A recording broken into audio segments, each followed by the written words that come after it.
Currently just before 5 a.m. in the morning. It's a Saturday morning of 4th of July weekend at the Kings Peak trailhead right now. Sun is just starting to come up and I'm gonna hit the trail. Hopefully it's not too busy. There seems to be about 50 other cars also camping at the trailhead, but I'm presuming I'm gonna be moving at a faster pace than them. But absolutely beautiful right now. It stormed last night, but the sky looks completely clear. Hopefully it stays like that. But I'm gonna get started and try and stay warm here because it's a little chilly.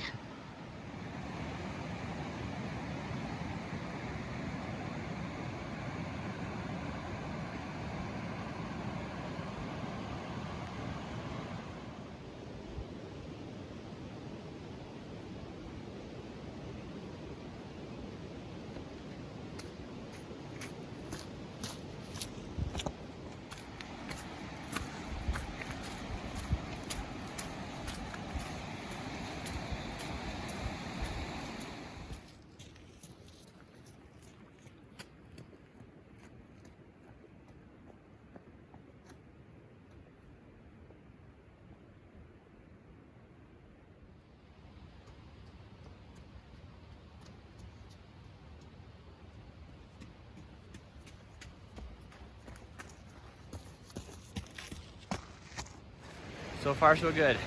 Just rolled past 5K on the mileage, just below 10,000 feet right now in elevation. The trail is quite muddy and quite rocky so far. So I haven't been able to run much, just kind of run the sections that are good to go without risk of snapping an ankle off, which is good, I guess. It's kind of forcing me to go slow. Take it easy. This is gonna be a very high elevation run here. I'm gonna go up to 13.7, I think above 13.7. But yeah, so far so good. You can see the sunrise behind me there. Get a shot of that when it comes up.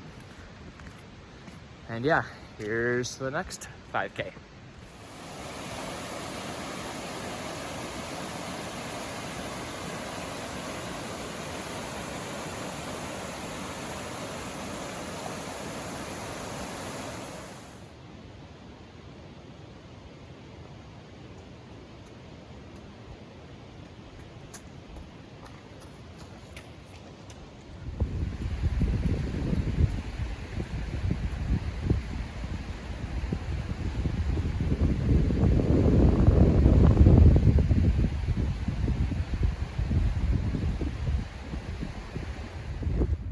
Made it to 10K on the mileage. Doing good so far. That means we're about a fifth of the way down with the hike. A little bit more, but kind of in this open valley now. The wind's picked up a little bit and the temperature has dropped, so I might end up throwing my overshirt back on. It's starting to get a little chilly, but just passed through 10,500 foot elevation gain. The mud's still super bad. I just stepped in a big mud hole and dunked my left shoe, so that'll be nice. But yeah, so far so good. Sun's up now. You can start to see the high peaks in the range here. We're gonna keep going. So I'm 6 miles in, which means it should be about 7 to 8 miles to the summit. Here we go.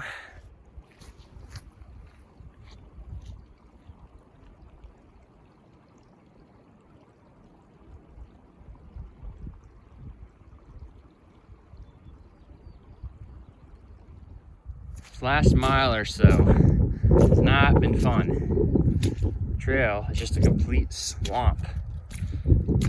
My feet are completely soaked through, and I've just had to embrace the mud here. It's just very slow going. Like, there's so much water. Like, we're almost at 11,000 feet here. There's just water everywhere. Quite difficult going, but hopefully once we get a little bit higher up there, this goes away, because I'm not a fan of this.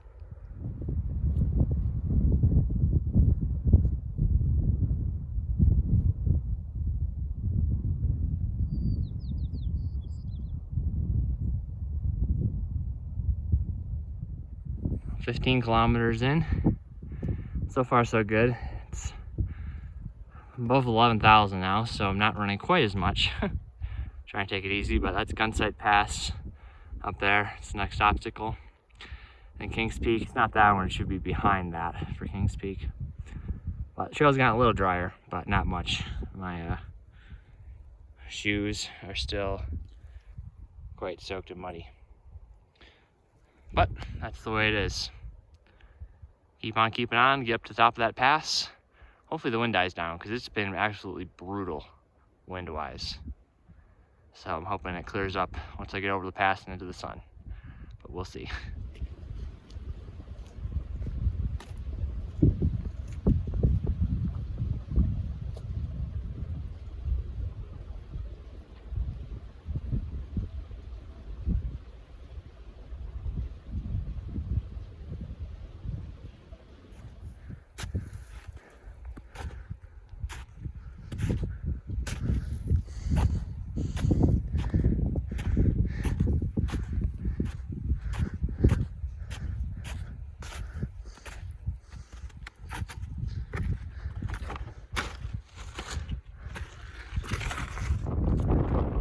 To the top of Gunsight Pass, about 11,900 feet, just shy of that. A little bit breezy up here, but that's the high Uintas destination.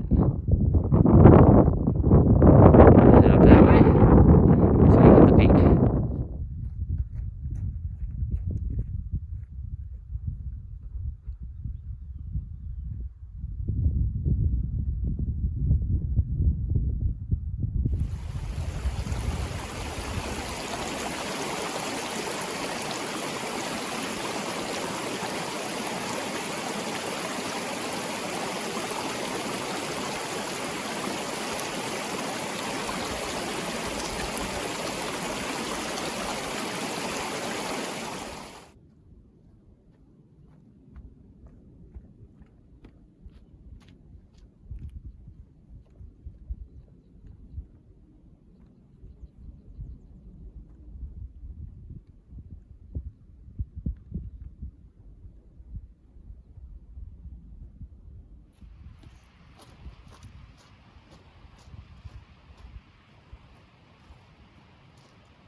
Just rolled through the half marathon mark here. I've hit 12K, 12,000 feet in elevation. So I've stopped running. I'm gonna hike the rest of the way, just to try and avoid any potential altitude sickness. Don't wanna really overexert myself up here. So yeah, that half marathon mark, about 4 hours in.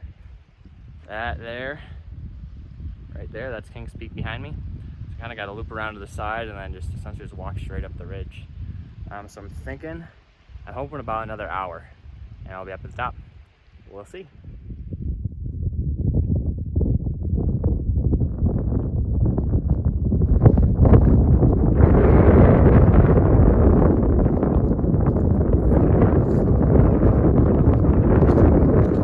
About to begin my final push to the summit. Need to go up about 1,000 more feet in like 3/4 of a mile, so pretty steep. But the peak is right behind that right there. So almost there. Just gonna take it nice and slow. That's not a bad view right here from the saddle, just before the peak. Currently standing about 12,800 feet above sea level. See forever down there, that's awesome.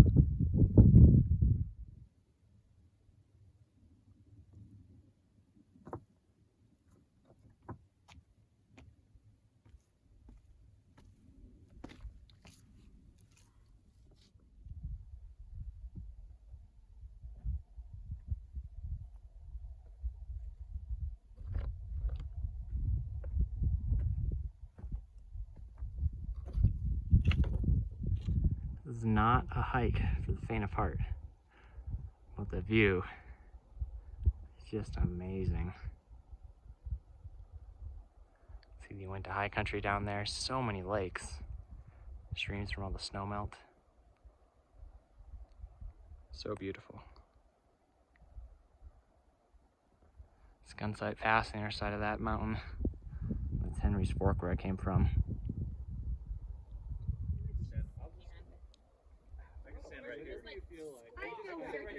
I feel weird to sit. I don't want to sit. No, I know. I went all the way here. I'm not sitting. I came all the way here. I am not sitting. One of you lay down, one of you squat, one of you sit. Made it to the top. We just over 6 hours, 15.3 miles. That's South Kings Peak. Spent some time up here, and I'm gonna head back down.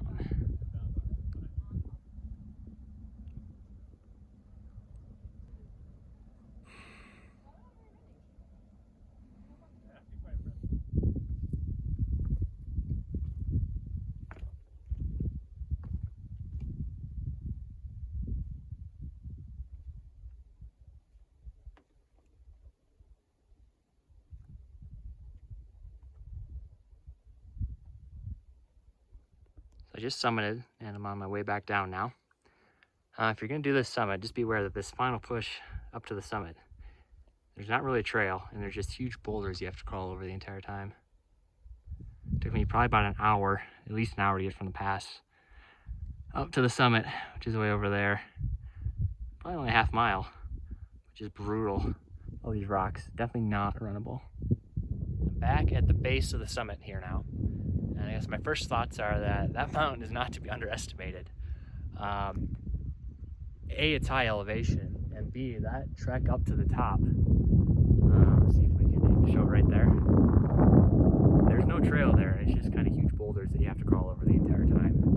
Once you get up to the summit, it's beautiful. But it probably took me from that point right there up to the summit at least an hour. It was very slow going, very slow. I was almost the first one up, not quite. There are a couple people up there ahead of me, but definitely the first one down, so I passed everyone coming so far. I've counted like 58 people so far, and that's probably all I'm going to see. So this mountain range is very known for afternoon thunderstorms, so look up the clouds. It was completely clear about an hour ago, and there's already clouds kind of blowing up pretty much all around me. So I'm going to get down to the lower elevation here. Once I drop below 12, I can probably start running. And then get the heck out of here before it starts pouring, because it poured last night. Thankfully I was in my car and not in the tent. But I'm gonna get down before we get soaking wet.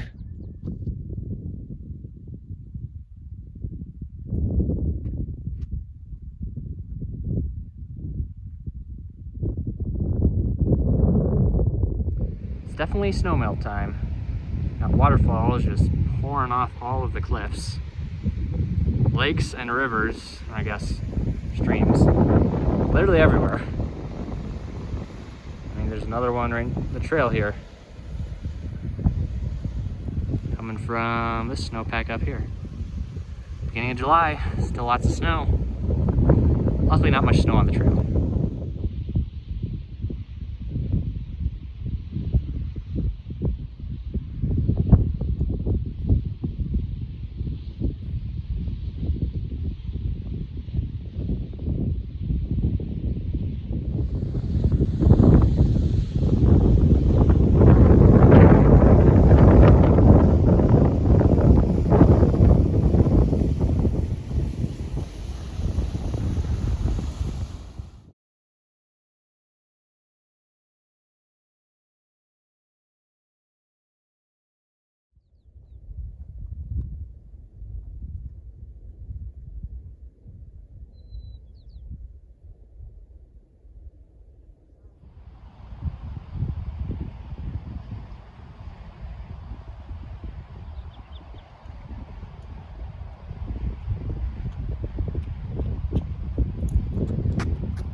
Just passed the marathon mark for the day.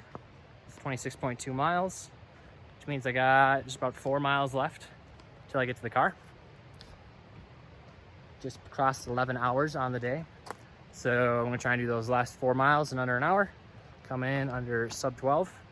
That's been my goal here today. Have some extra motivation because there's a very dark thunderstorm over there.